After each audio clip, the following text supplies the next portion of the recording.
Hello दोस्तों, welcome to exam लग। कैसे हैं आप लोग? तो जैसा कि क्वेश्चन मैंने आपसे कहा था कि बहुत ही शानदार क्लास मॉक टेस्ट होने वाला है। आपको 17 तारीख का एग्ज़ाम है, इसलिए मैंने आपको एक मॉक टेस्ट बनाया है। इस मॉक टेस्ट में आपके कितने मार्क्स आते हैं आप लोग ज़रूर बताइएगा। इसमें जैसा कि सिलेबस में आपको दिया गया है, 15 नंबर की साइंस है, 15 नंबर की जीके है और 15 नंबर की मैथ है और 5 नंबर का आपका रीजनिंग है। तो बिल्कुल सिलेबस के हिसाब से बनाया गया है। तो आप लोग इसे करिए और बताइए आपका स्कोर कितना आता है। ठीक है, चलिए पहला क्वेश्चन है आपकी स्क्रीन पर। यदि किसी वस्तु की कंपनी की आवृत्ति,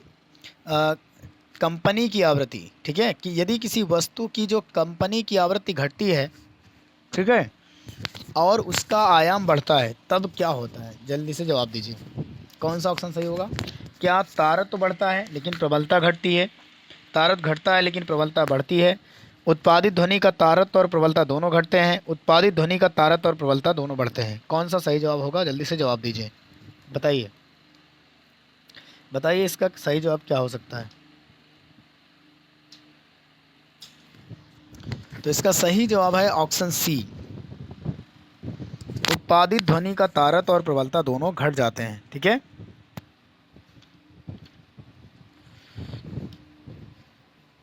कौन सा होगा सही जवाब? ऑप्शन सी होगा। अब इसका कारण क्या है कि ध्वनि के जो तारत्व है वो आवृत्ति पर निर्भर करता है दोस्तों। ठीक है, ध्वनि का जो तारत्व है वो आवृत्ति पर निर्भर करता है, क्योंकि कंपनी की आवृत्ति अधिक होने पर, जो कंपन की आवृत्ति अधिक होने पर ध्वनि की तारत्व अधिक हो जाती है। तो इसी के कारण जो है, इसका जो ध्वनि कम तारत्व होने के कारण इसकी आवृत्ति भी घट जाती है और आयाम इसका बढ़ जाता है। ठीक है, तो इसका जो संबंध है वो आपका अपोजिट होता है, आप जानते हैं। ठीक है, नेक्स्ट क्वेश्चन की तरफ चलेंगे। क्वेश्चन आपसे पूछा गया है कि बताइए क्या क्वेश्चन है। निम्न में से कौन सा एक विद्युत चुम्बकीय तरंग का उदाहरण नहीं है? बताइए, विद्युत चुम्बकीय तरंग का उदाहरण कौन सा नहीं है?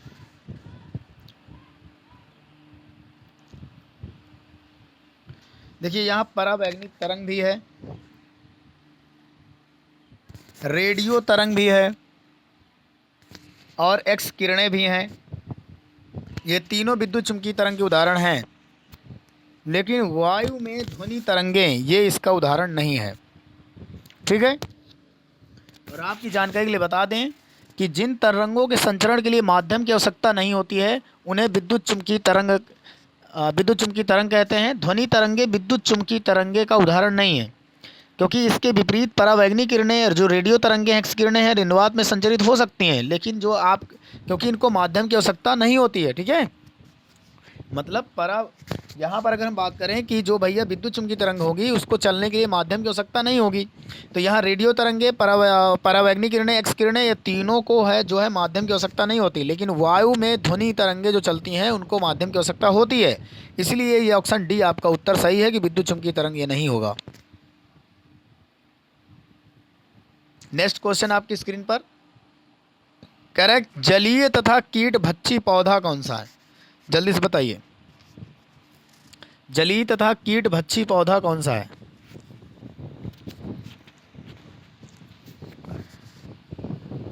तो आपका पहला ही ऑप्शन इसका सही होगा, यू यूट्रिकोलेरिया। यूट्रिकोलेरिया इसका ऑप्शन ए सही होगा। इसे नोट कर लीजिए, बहुत इंपॉर्टेंट क्वेश्चन है, मोस्ट इंपॉर्टेंट, एग्जाम में आ सकता है। नेक्स्ट, इनमें से कौन सा वास्तव में मीन नहीं है? बताइए, मीन मतलब क्या होता है जानते हैं ना आप? मछली नहीं है, जल्दी से बताइए।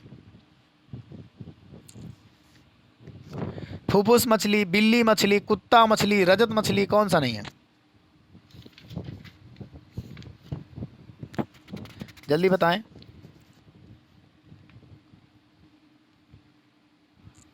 मैं आपसे बता दूं, यहाँ जो रजत मछली है ना, ये मछली नहीं है वास्तव में, ये एक प्रकार का कीड़ा है जो आर्थ्रोपोडा संघ के अंतर्गत आता है। ठीक है, जो आपका रजत है ये आर्थ्रोपोडा संघ के अंतर्गत आता है। ये एक प्रकार का कीट है दोस्तों।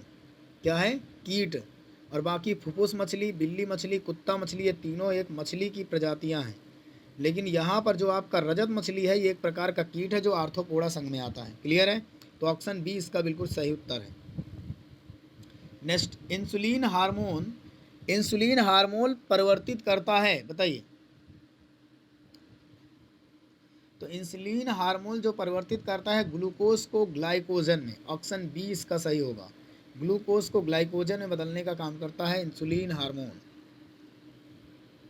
नेक्स्ट, धातु परमाणु से युक्त विटामिन कौन सा है, बताइए।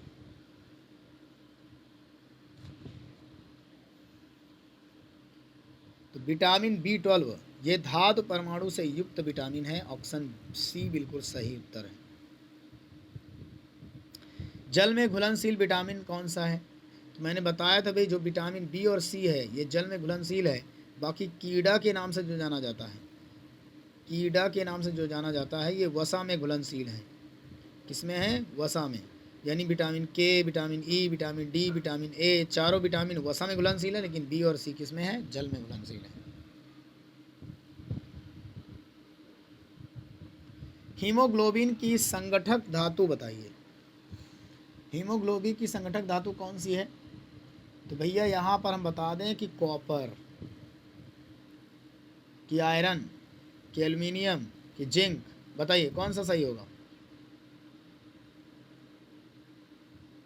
तो हीमोग्लोबिन में हमेशा आयरन पाया जाता है, यानी Fe, ऑप्शन डी बिल्कुल सही उत्तर है। ठीक है।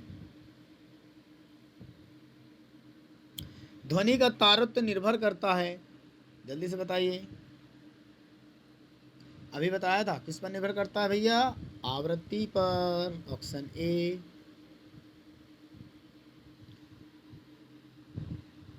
इसमें बताना आपको, से अधिक प्रबलता से शोर मानव शरीर के लिए कष्टदायक हो जाता है, बताइए।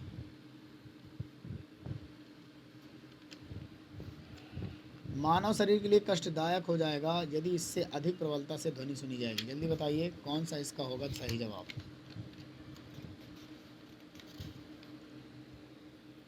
जल्दी बताएं इसका सही जवाब क्या होगा।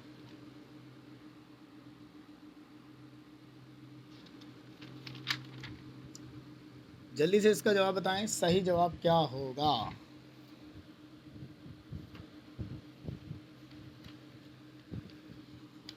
क्या होगा इसका सही जवाब? उत्तर दीजिए आप लोग,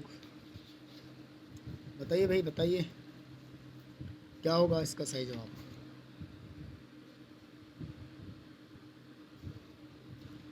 आपकी स्क्रीन पर है क्वेश्चन, इसका सही जवाब आपको बताना है।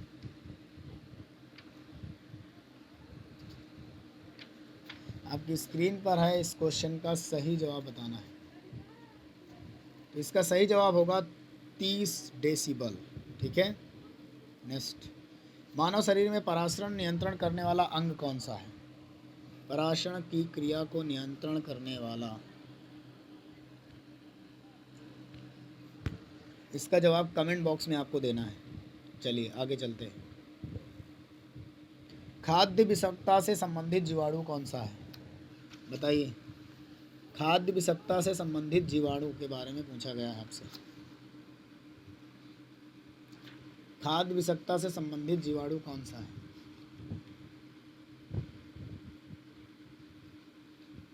जल्दी से जवाब दीजिए बायोलॉजी वालों, जल्दी से बताइए कौन सा सही जवाब होगा। खाद्य विषाक्तता से संबंधित जीवाणु कौन सा है? जल्दी इस प्रश्न का सही जवाब बताएं। खाद्य विषाक्तता से संबंधित जीवाणु कौन सा है? जल्दी से सही जवाब बताएं।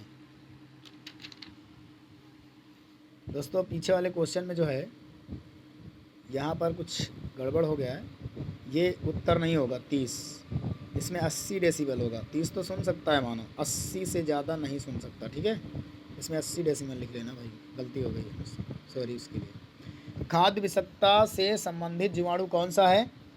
आपका पहला है क्लास्ट्रीडियम टिटैनी, या क्लास्ट्रीडियम बटुलिनियम, या प्लाज्मोडियम, या बेसिलस, बताइए कौन सा सही होगा। सही जवाब क्या होगा इसका? तो इसका सही जवाब होगा क्लास्ट्रेडियम बटुलिनम, बटुलिनम, ठीक है। ऑप्शन बी इसका सही है, लिख लो इसको, बहुत इंपॉर्टेंट है, स्क्रीनशॉट ले लीजिए। नेक्स्ट है 27 किलोग्राम भार तुल्य है किसके, इसको न्यूटन बदलना है, आपको पता है। इसको न्यूटन में कैसे बदलें, जल्दी से बताइए। जल्दी से इसका सही जवाब बताइए कि इसको न्यूटन में कैसे बदलेंगे।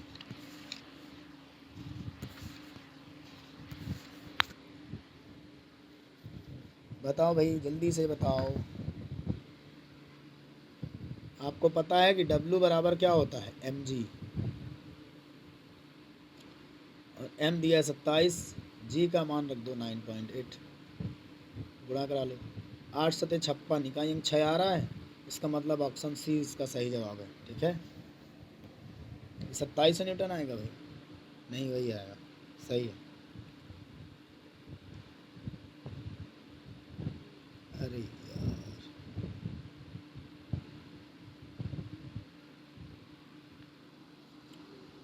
क्या हो, इसका जवाब बताओ भाई।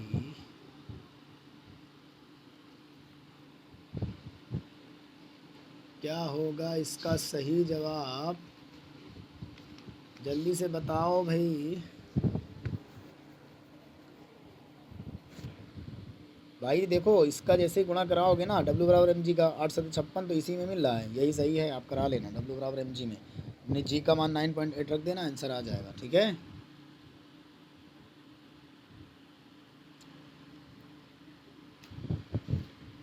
क्लियर है ना भाई, चलो आगे चलते हैं। लास्ट क्वेश्चन है ये 15। मानव नेत्र में शलाकाओं का, मानव नेत्र में जो है शलाकाओं का और शंकुओं के विषय में सही कथन का चयन कीजिए। बताइए जल्दी से, कौन सा इसका सही जवाब होगा। तो इसका होगा शंकु तीव्र प्रकाश के लिए सुग्राही होता है, ऑप्शन सी इसका बिल्कुल सही जवाब है, ठीक है। 16, चलिएगा, इसको हम आपके लिए दे रहे हैं, इसका स्क्रीनशॉट ले लीजिए। मानव नेत्र रेटिना पर बने किसी वस्तु का प्रतिबिंब प्रभाव रेटिना पर लगभग कितने समय तक बना रहता है, जल्दी से बताइए। लगभग कितने समय तक बना रहता है रेटिना का प्रभाव, 1/15 सेकेंड तक, ऑप्शन ए इसका सही जवाब है, ठीक है। जल की अस्थायी कठोरता को दूर करने के लिए कौन सा यौगिक उत्तरदायी है, जल्दी से बताइए, कौन सा यौगिक उत्तरदायी है, जल्दी बताओ, कौन सा यौगिक उत्तरदायी है, जल्दी से बताइए, कौन सा यौगिक आपका यौगिक उत्तरदायी है। जल की कठोरता दूर करने के लिए कौन सा यौगिक उत्तरदायी है, जल्दी से ऑप्शन बताएं। तो याद रखिएगा, इसका ऑप्शन नंबर ए सही है, मैग्नीशियम। क्या नाम इसका बताइएगा, नाम बताइए। उपस्थिति के कारण होता है ऐसा, क्यों, कैल्शियम और मैग्नीशियम की उपस्थिति के कारण ऐसा होता है, ठीक है।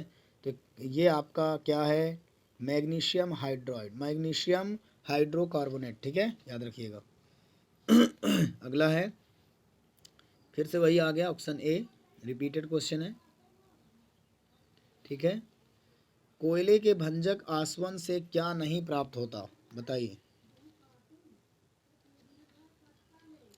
कोयले के भंजक आसवन से क्या नहीं प्राप्त होता, तो इससे आपका क्या नहीं प्राप्त होता, पेट्रोलियम। बाकी कोलतार प्राप्त कर सकते हो, अमोनियम द्रव प्राप्त कर सकते हो, कोल गैस, लेकिन यहाँ पर पेट्रोलियम नहीं प्राप्त कर सकते, ठीक है। नेक्स्ट, ताप वृद्धि के साथ पानी का क्वथनांक क्या होता है, ताप वृद्धि के साथ पानी का क्वथनांक क्या हो जाता है, जल्दी से जवाब दीजिए। तो ताप वृद्धि के साथ पानी का जो क्वथनांक है वो बढ़ जाता है, ऑप्शन ए इसका सही जवाब होगा, ठीक है। ऑप्शन ए इसका सही जवाब होगा। सारे प्रश्नों को आप नोट करते रहिएगा, बहुत इंपॉर्टेंट प्रश्न चल रहे हैं, ठीक है। नेक्स्ट है, 27 किलोग्राम तुल्य होता है, अभी तो आप जानते हैं यार, W बराबर mg से किया गया, m का मान 27, g का मान 9.8, जिसका मल्टीप्लाई कराएंगे उत्तर आ जाएगा, ठीक है। नेक्स्ट, स्थिर अवस्था में द्रव क्या होता है, स्थिर अवस्था में द्रव केवल लंबवत दिशा में दाब डालता है, सभी दिशाओं में डालता है, केवल नीचे की ओर दिशा में दबाव डालता है, केवल पार्श्व में डालता है? बताइएगा क्या होगा इसका सही जवाब? जल्दी से इसका सही जवाब बताओ भाई, क्या होगा इसका सही जवाब?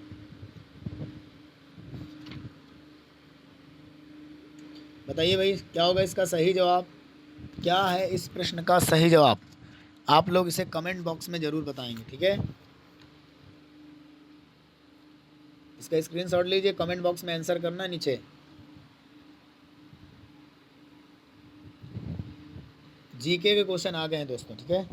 सन 1857 के विद्रोह के समय भारत का गवर्नर जनरल कौन था? जल्दी से बताओ। 1857 के विद्रोह के समय भारत का गवर्नर जनरल कौन था? जल्दी से इसका सही जवाब बताएं। क्या होगा इसका सही जवाब? जल्दी से इस प्रश्न का सही जवाब बताएं। 1857 का जब विद्रोह हुआ था तो उस समय गवर्नर जनरल कौन थे? क्या होगा इस प्रश्न का बिल्कुल सही जवाब? उत्तर आपसे चाहिए हमको, ठीक है? हम नहीं बताएंगे, आपको उत्तर बताना पड़ेगा। आपको ही इस प्रश्न का जवाब देना पड़ेगा। जल्दी से इस प्रश्न का जवाब दीजिए और बताइए। 1857, बताइए क्या होगा इस प्रश्न का सही जवाब? 1857 के समय कौन थे गवर्नर जनरल? बताओ भाई, किसी को नहीं आ रहा क्या प्रश्न? कमेंट करके बताओ। बताओ भाई बताओ। तो इसका जो है 1857 में जो आपका गवर्नर जनरल था वो लॉर्ड कैनिंग था। Lord Canning. क्यों? क्योंकि स्वतंत्रता संग्राम जब मेरठ में प्रारंभ हुआ था तो उस समय भारत का गवर्नर जनरल इन्हीं को बनाया गया था। मेरठ में ये चालू हुआ था 1857 का जो स्वतंत्रता संग्राम था, ठीक है? तो याद रखिएगा किसे बनाया गया था? लॉर्ड कैनिंग को। शाहनामा के रचनाकार कौन है? तो शाहनामा के रचनाकार हैं फिरदौसी। कई बार ये प्रश्न आता है, याद रखिएगा। कौन है? फिरदौसी हैं दोस्तों, ठीक है? ऑप्शन बी इसका सही जवाब है। नेक्स्ट, यदि प्रधानमंत्री या कोई अन्य मंत्री, यदि प्रधानमंत्री या कोई अन्य मंत्री, ठीक है, याद रखिएगा क्या पूछा है? यदि प्रधानमंत्री या कोई अन्य मंत्री किसी भी सदन का सदस्य नहीं है तो उसे पद पर बने रहने के लिए कितने दिनों के अंदर संसद का सदस्य बनना आवश्यक होगा? तो उत्तर होगा 6 माह, ठीक है? राज्य की कार्यपालिका का प्रमुख कौन होता है? भैया राज्यपाल होता है। ऑप्शन बी बिल्कुल सही जवाब है। राज्य की कार्यपालिका का प्रमुख कौन होता है? राज्यपाल होता है, ठीक है? कैसे भाई आ गया? नरसिम्हन समिति संबंधित है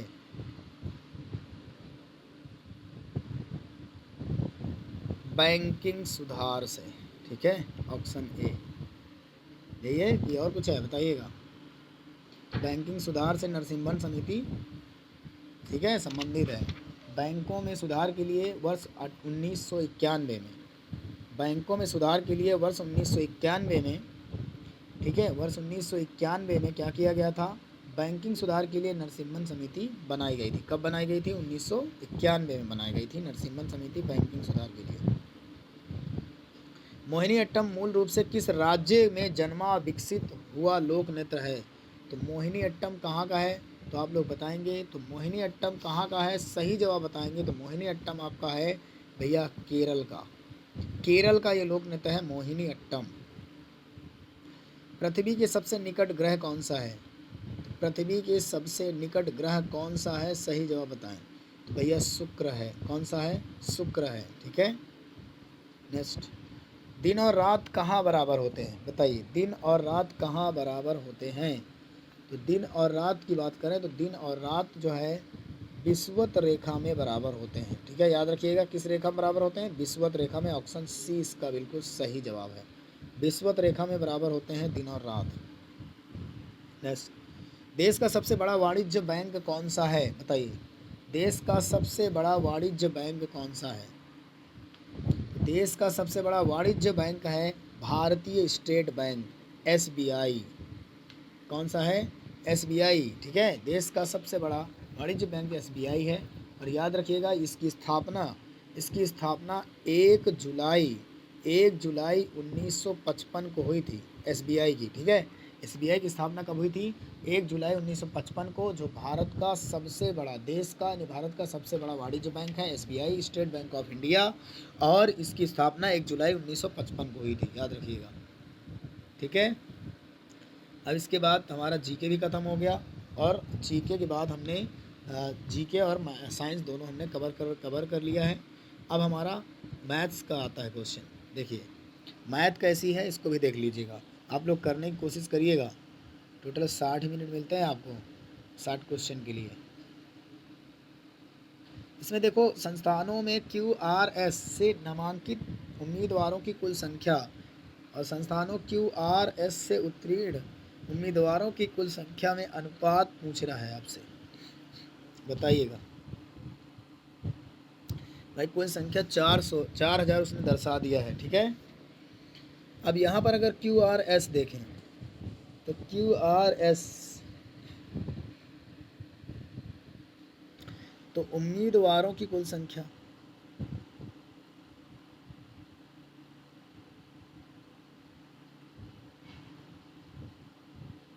संस्थानों में QRS में देखो,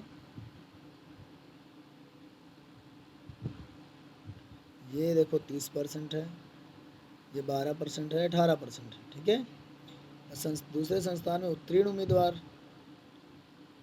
की कुल संख्या ये है, और उत्तीर्ण उम्मीदवारों की संख्या ये टोटल उम्मीदवारों की संख्या दर्शाता है।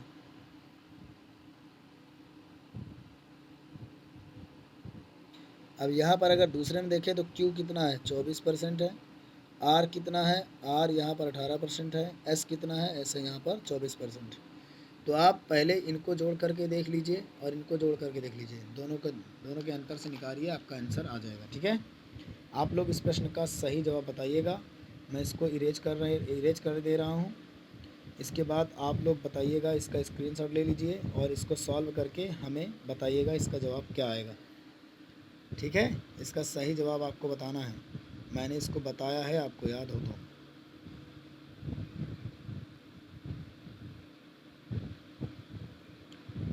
चलिए हम लोग आगे चलेंगे। वो ये आपके इसमें नहीं आता है तो चलिए, फिर भी मैं अगर नहीं आता फिर भी बता सकता हूँ मैं, कोई दिक्कत नहीं है। ओ केंद्र वाले वृत्त में AD व्यास है, भैया एक वृत्त बना लीजिए आप। यहाँ पर AB क्या हो गया? व्यास हो गया, ये केंद्र हो गया। उसने कहा है कि AC जीवा है, AC जीवा है। अब ये लो, AD व्यास है, अब AC जीवा है, ये ऐसे बना दो, C हो गया। फिर अब उसने कहा AC पर बिंदु B इस प्रकार स्थित है। अच्छा, तो भैया देखो ऐसे वृत्त बनेगा, AC पर बिंदु B स्थित है, तो AD व्यास है, तो भैया ये आपका AD हो गया, ये समझ लीजिए। और AC पर बिंदु B स्थित है, AC पर AC जीवा खींच दीजिए, ऐसे ही खींच दीजिए। यहाँ पर बिंदु B मान लो यहाँ पर कहीं स्थित है। उसने कहा है कि OB बराबर 7 है। भैया ये वाली अगर लंबाई दे दिया कि 7 है, OB बराबर, और कोण OBA ये वाला एंगल दे दिया 60 डिग्री है। और कोण DOC मतलब ये वाला कोण भी 60 डिग्री है। तो भैया BC की लंबाई कितनी हो जाएगी यार? जब दोनों बराबर ही हैं, ये भी 60 है, ये भी 60, तो इसके भी मान 7 हो जाएगा। ऑप्शन A सही है, दोनों जब त्रिज्याएँ ही हैं। इसके बाद नेक्स्ट, यदि 5 अंकों वाली संख्या आपको दी गई है, ये आपका दो लिखा हुआ है। ठीक है, 2 4 7 XY, और कह रहा है 7 और 11 से विभाज्य है, तो 2i माइनस 8x का मान क्या होगा? 11 से विभाग का रूल आपको जानते हैं, 11 से विभाज्य का रूल क्या होता है?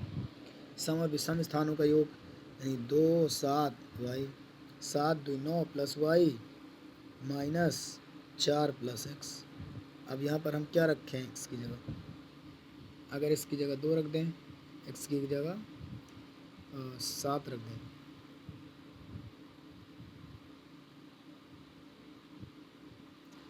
कंडीशन सस्टिफाइड नहीं होगी। अगर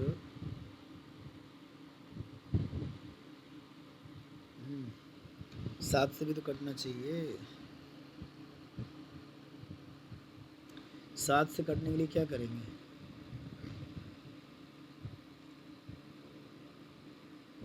अब यहाँ पर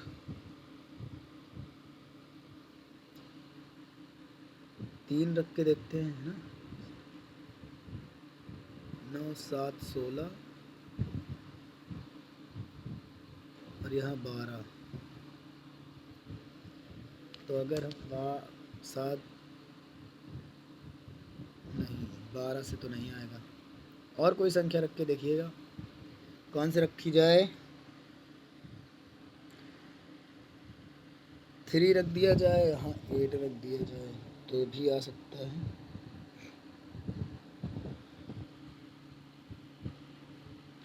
क्या रखें यार फिर इसकी जगह?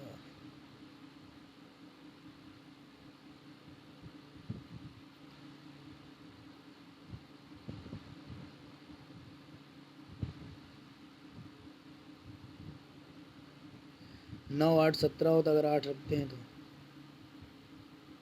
और यहाँ पर 17 बनाने के लिए 17 में से कितना घटा दिया जाए? 11 10 7 घटा दिया, 3 रख दो ना इसकी जगह। 8 दूनी 16 24।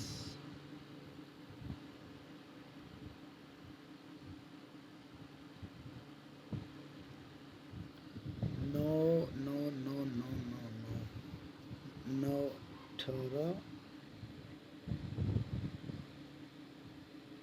9 दूनी 18 और यहाँ पर 18 में से अगर 7 घटा दो, 3 8 24।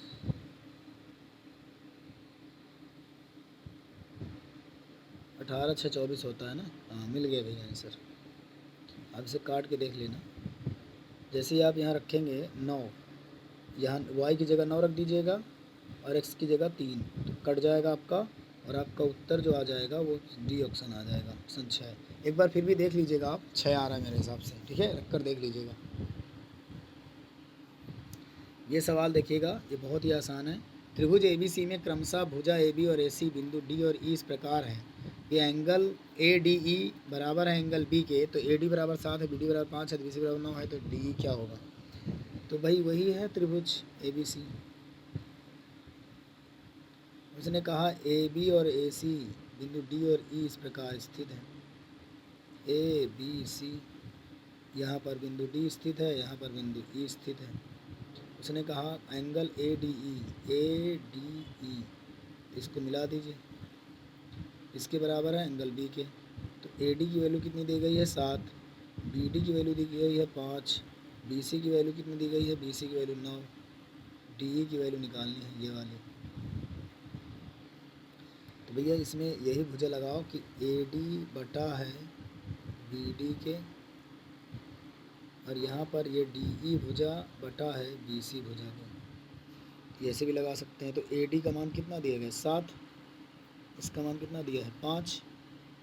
इसका मान निकालना है DE का मान, इसका मान कितना दिया है? 9, है ना।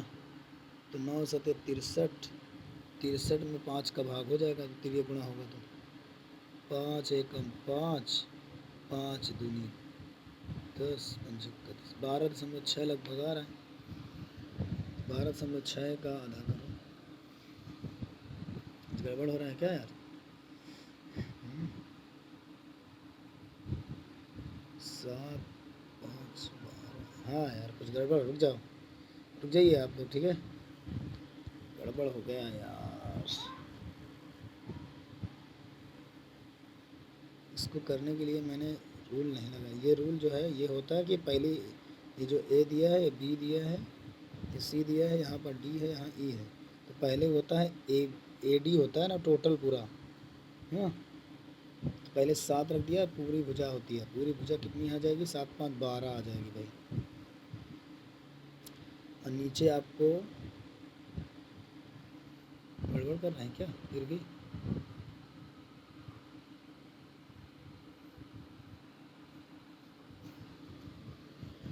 हाँ?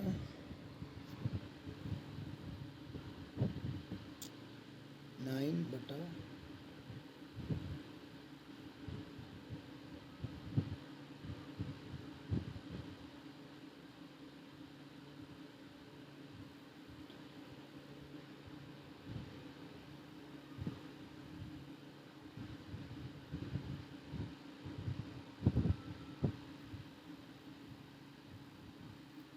'चलो इसको देखते हैं यार, कुछ गलत हो रहा है यार इसमें।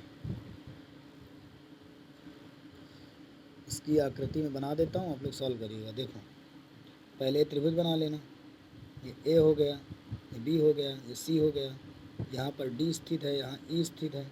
ये वाली भुजा जो कितनी दी गई है, ये वाली भुजा ए डी बराबर 7 दी गई है, बी डी बराबर 5 दी गई है, और बी सी बराबर 9 दी गई है। ये वाली भुजा पूछी है, तो बता नहीं सकते क्या, त्रिभुज का रूल लगाइए। 7 बटा 5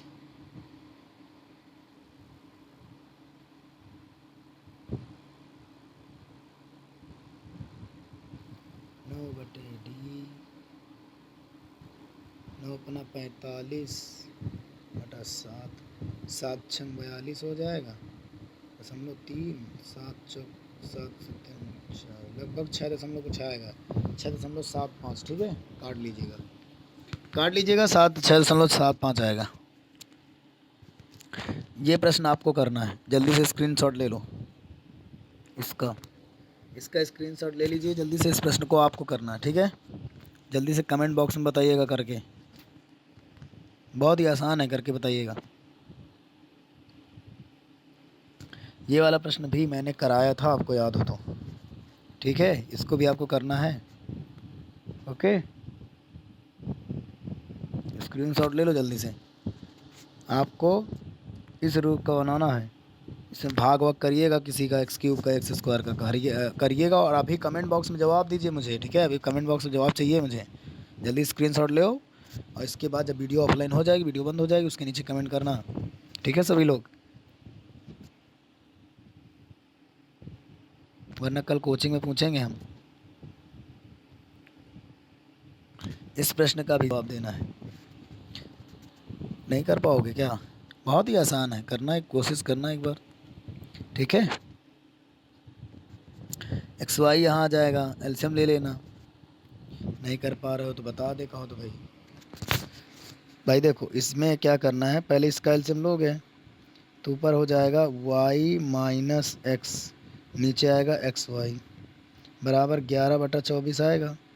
अब यहाँ से क्या करना है, माइनस कॉमन लेना है, तभी XY बनेगा। तो जब माइनस कॉमन लोगे तो प्लस हो जाएगा माइनस, तो यहाँ माइनस लगाना पड़ेगा 11 में। अब आपको 11 में माइनस न लगाकर 24 में लगा दीजिए, ताकि x माइनस वाई बराबर 11 एक्चुअली में सर्टिफाइड हो मान। अब हमको इसका करना है क्यूब, इसका क्यूब करेंगे तो क्या आ जाएगा, a³ यानी x³ माइनस b³ यानी y³ और प्लस में 3ab, माइनस में 3ab सॉरी, माइनस में 3ab यानी xy ब्रैकेट में x माइनस वाई। ये कर दिया मैंने, है ना। अब आपको करना क्या है, अंदर गुणा कराना, तो x³ माइनस y³ तो है ही है आपके पास, अंदर गुणा कराओगे तो माइनस का आ जाएगा 3x² y, इसके बाद अंदर गुणा कराओगे तो माइनस माइनस प्लस का आ जाएगा, 3xy², है ना। इसका गुणा करा लेना, ऐसे कुछ करना है और बना के बताना हमको। इसमें जगह नहीं कम पड़ रही है, इसीलिए मैं नहीं बता रहा हूँ आपको, बताइएगा इसको जैसे कि मैंने बताया अभी कैसे करना है वैसे ही करना है, ठीक है। यहाँ पर से कॉमन हो जाएगा, इस x³ को मान निकल आएगा, यहाँ पर आप कर लीजिएगा, आसानी से आ जाएगा, ओके। चलिए ये तो नहीं करना है, ये वाला प्रश्न आपको करिएगा, मैंने पिछली वाली वीडियो में बताया है, ये बहुत ही आसान प्रश्न है और मोस्ट इम्पॉर्टेंट प्रश्न है, इसको मैंने पिछली वाली वीडियो में बताया है, इसको भी आप लोग ट्राई करिएगा, ठीक है, ट्राई करिएगा, कोई दिक्कत वाली बात नहीं है। नेक्स्ट ये देखो, ये 60% विद्यार्थियों वाला ये भी आपको आ जाएगा। मैं आशा करता हूँ कि मैं सब पढ़ा चुका हूँ आपको। और अभी आप लोग कमेंट करेंगे, जल्दी से स्क्रीनशॉट ले लें इसका, जल्दी से स्क्रीनशॉट ले लें। चलिए, आपने स्क्रीनशॉट ले लिया होगा। एक ये प्रश्न है, इसका ले लीजिए स्क्रीनशॉट। और अभी ये सब आपका होमवर्क है यार, करिए फटाक से और बताइए, ठीक है? ओके, ये लो, एक ये है, जल्दी से स्क्रीनशॉट ले लो, वरना वीडियो रोक कर ही कर सकते हैं, कोई दिक्कत वाली बात नहीं है, ठीक है?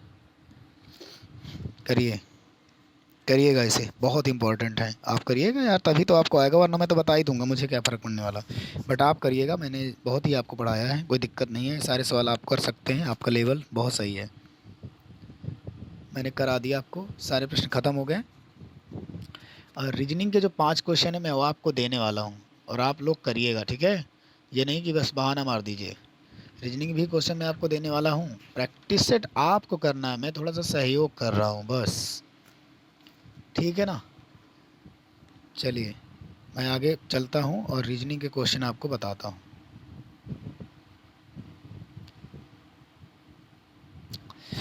पहला रीजनिंग क्वेश्चन है, उसने कहा यदि ए जो है प्लस को दर्शाता है, ठीक है?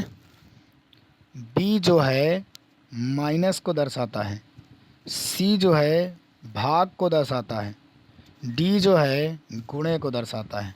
तो एक समीकरण है 87, B 56, C 8, A 4, D and 5।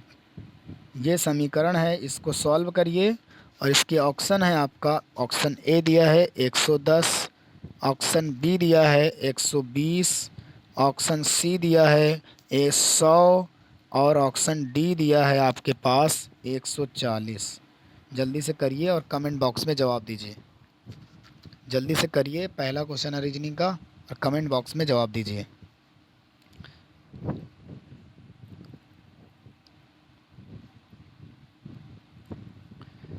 Screenshot लेकर और इसका जवाब देकर वीडियो के नीचे कमेंट करके बताएंगे आप लोग, ठीक है? जल्दी से कॉपी में नोट कर लीजिए और वीडियो के नीचे तुरंत कमेंट करके बताएंगे।